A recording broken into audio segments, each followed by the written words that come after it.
Coping with your diagnosis.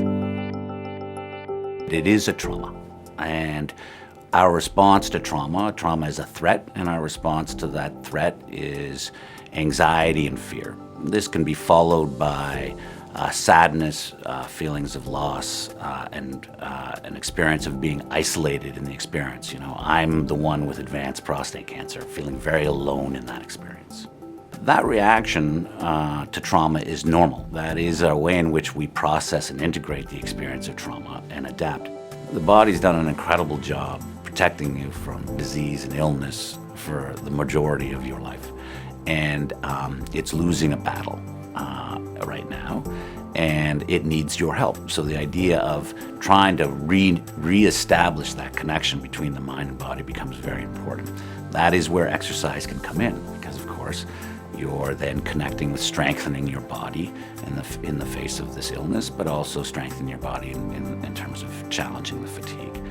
Other areas that we do include that can be helpful are relaxation and meditation. Relaxation is great for acute anxiety. So this is when you feel panicky or you feel a little breathless. Relaxation breathing is fantastic for helping manage that acute experience of anxiety.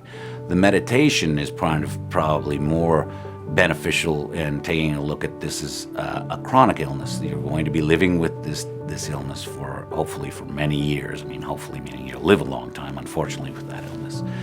And meditation can be very helpful because it teaches you to live more in the here and now and to avoid living in your future.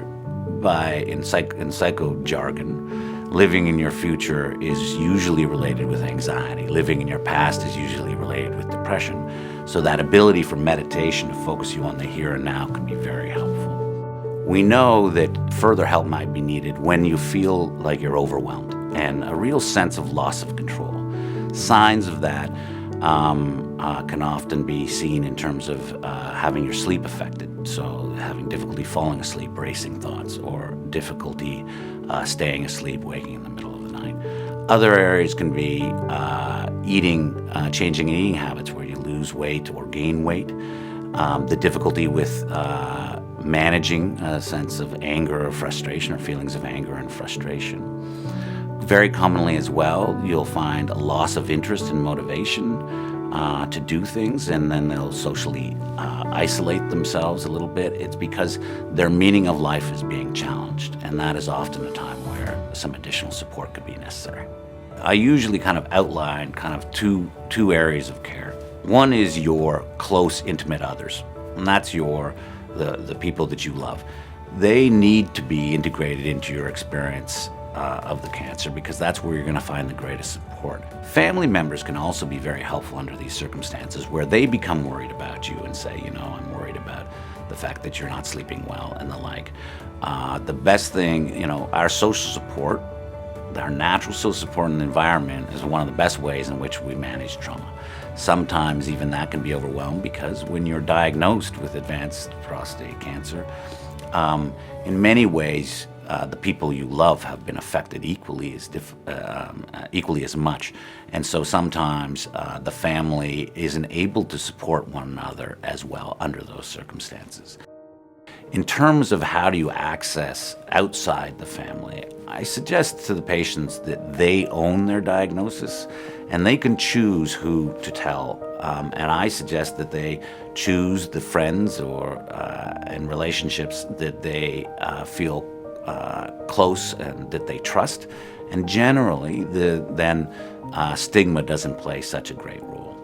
The concern about stigma is that you don't get the social support you need, or there are not accommodations made for you, and hence it's important to try to overcome that stigma and try to identify somebody within that group of friends that you trust.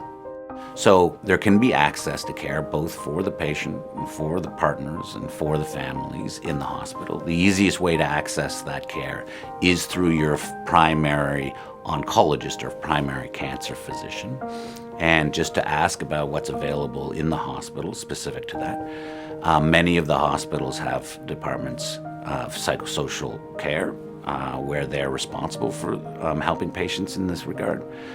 The other options are in the community, and there are community resources in Canada.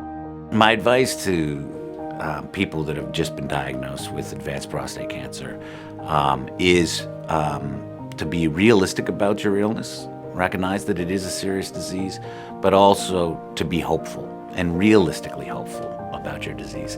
And I think there's real reason to be hopeful because there have been significant advances in medical care for advanced prostate cancer. So I think number one is to recognize that there is opportunity for hope when you've been diagnosed. The other is that we need to be supported under these conditions, and where you can get that support most successfully is through your family. So through your spouse, through your children, through your parents. And remember, they're going to need your support as well. No amount of worry is going to change what's going to happen in 1 year, 2 years, or 3 years. So if you're doing okay now, live your life. Try to have the cancer and its diagnosis further back in your mind to have as little influence on you as possible. And when and if the cancer speaks again through some other mode, like changes in physical well-being, or if it's having a physical effect on you, then, or changes in markers, then we'll reset at that point in time, figure out what to do about it, and adapt from there. Receiving an advanced cancer diagnosis is difficult, but there is help and hope. Self-care includes exercise, relaxation breathing, and meditation. These can help you live a full life and cope with feelings of anxiety and depression. Your friends and family can support you throughout your cancer journey. You can help them cope as well. There are resources available from your healthcare team and in your community. Being realistically hopeful about your diagnosis, getting support when you need it, and supporting those around you can help you cope with advanced cancer. The Canadian Cancer Society is here to help. Visit cancer.ca or call us at 1-888-939-3333.